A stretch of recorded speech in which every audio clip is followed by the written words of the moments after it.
Hello నమస్తే, welcome back to our channel Sravani's kitchen. ఈరోజు మన ఛానల్లో ఒక ఇంపార్టెంట్ వీడియోని షేర్ చేస్తున్నాను, స్కిప్ చేయకుండా చూడండి. ఇది ఒక ఇన్స్పిరేషనల్ వీడియో. మా మామయ్య గారిని సుమన్ టీ వాళ్ళు ఇంటర్వ్యూ చేయడం జరిగింది. అందులో వాళ్ళ యొక్క అనుభవాలని ఎలా షేర్ చేశారో చూసేద్దామా మరి. 1980-81లో 10th క్లాస్ ఫస్ట్ క్లాస్లో పాస్ అయినాను. ఆ రోజుల్లో స్కూల్ టాపర్ నేనే. ఆ రోజుల్లో మాకు ఇన్ని సౌకర్యాలు లేవు. కేవలము 3 రూములు మాత్రమే మోల్డింగ్ అయ్యేటివి. ఒక రూము ఆఫీస్కు, ఒక రూము 10th క్లాస్కు, ఒక రూము 7th క్లాస్ పబ్లిక్ ఉందనేసి 7th క్లాస్కి ఇచ్చిన సందర్భం అది. ఇప్పుడైతే మొత్తం అన్ని క్లాసులకు అన్ని ఫెసిలిటీస్ బాగా ఉంది. ఆ రోజుల్లో మేము గోడల కింద ఉండి చంద్రవంకలు అనేసి వాటితో మనం ఒక ట్యాచ్డ్ హౌసెస్ చేసుకొని దాని కింద పాఠాలు నేర్చుకునేటువంటి సందర్భం సార్.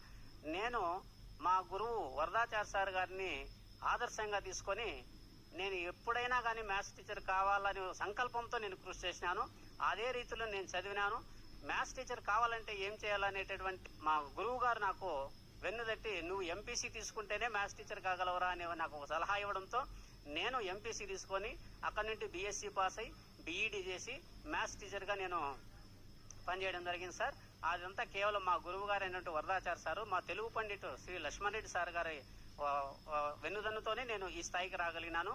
మరి ఇదే పాఠశాలలో నేను 2008 నుంచి 2015 వరకు 8 సంవత్సరాలు మ్యాథ్స్ అసిస్టెంట్గా కూడా పనిచేసినాను గతంలో. అక్కడి నుండి మళ్ళీ పక్క స్కూల్కి ట్రాన్స్ఫర్ అయ్యి హెడ్ మాస్టర్గా ప్రమోషన్ తీసుకొని ఇదే స్కూల్లో రావడం నాకు చాలా గర్వకారణంగా ఉంది. అయితే నేను చదువుకున్న స్కూల్కు ఈ విధంగా రుణం తీర్చుకోవడం అనేది నాకు చాలా సంతోషకరమైన వార్త. అయితే అందరికీ ఇటువంటి మహద్భాగ్యము కలగదు. నాకు వచ్చింది ఏదో చాలా అరుదైనటువంటి సంఘటన ఇది. నేను ఈ స్కూల్కి అయితే నా శాయశక్తులా కృషి చేసి దీని అభివృద్ధి ప్రథంలో నేను నడిపించగలననేసి నేను వాగ్దానం చేస్తూ ఈ స్కూల్ అభివృద్ధికి నేను ఎంతో పాటుపడతానని మీకు వినవించుకుంటున్నాను. అదేవిధంగా ఈ స్కూలు 1974లో ఎస్టాబ్లిష్ అయింది. ఇప్పుడు 2024 అంటే 50 సంవత్సరాలు పూర్తి చేసుకుంటున్నది. ఆ 50 సంవత్సరాలు పూర్తి చేసుకున్న సందర్భంలో నేను హెడ్ మాస్టర్గా ఉండడం అనేది నాకు మరింత గర్వకారణం సార్. సో ఇక్కడ చదివినటువంటి ఇన్ని బ్యాచ్ల విద్యార్థులు చాలా చాలా పెద్ద పెద్ద ఉద్యోగాల్లో ఉన్నారు. లాయర్లు ఉన్నారు, డాక్టర్లు ఉన్నారు, నర్సులు ఉన్నారు, తర్వాత పోలీస్ డిపార్ట్మెంట్ ఉన్నారు, జడ్జెస్ ఉన్నారు, టీచర్లు ఉన్నారు. సో వీళ్ళు పెద్ద పెద్ద రైతులు ఉన్నారు, పెద్ద పెద్ద వ్యాపారవేత్తలు ఉన్నారు.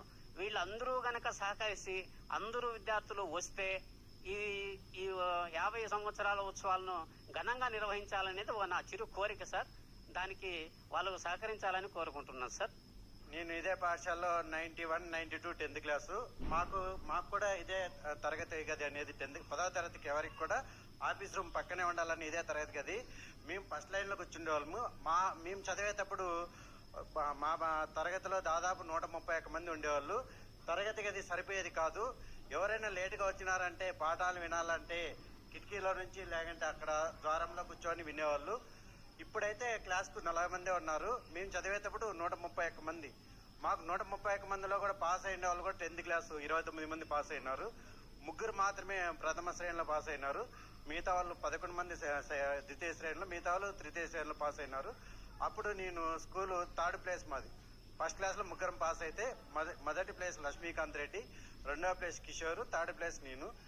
మాకు ఎలా ఉండేదంటే క్లాస్ రూమ్ చాలా ఇరుగ్గా ఉండేది. పుస్తకాలు పెట్టుకుంటే కూడా స్థలం ఉండేవాళ్ళు కాదు. క్లాస్లో ఒకసారి కొంచెం ఎనికిపోయినారంటే ముందరికి రావాలంటే కూడా చాలా ఇబ్బందిగా ఉండేది.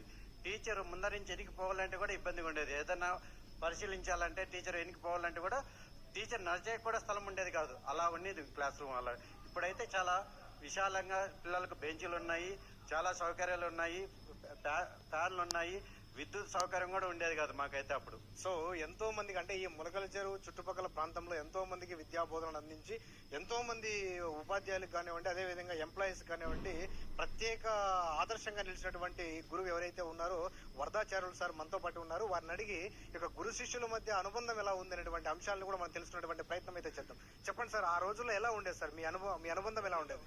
విద్యార్థులకి భయము, పాఠశాలకు సక్రమంగా రావటము, ఉపాధ్యాయులు అంటే గౌరవం చాలా ఎక్కువ ఉండేది.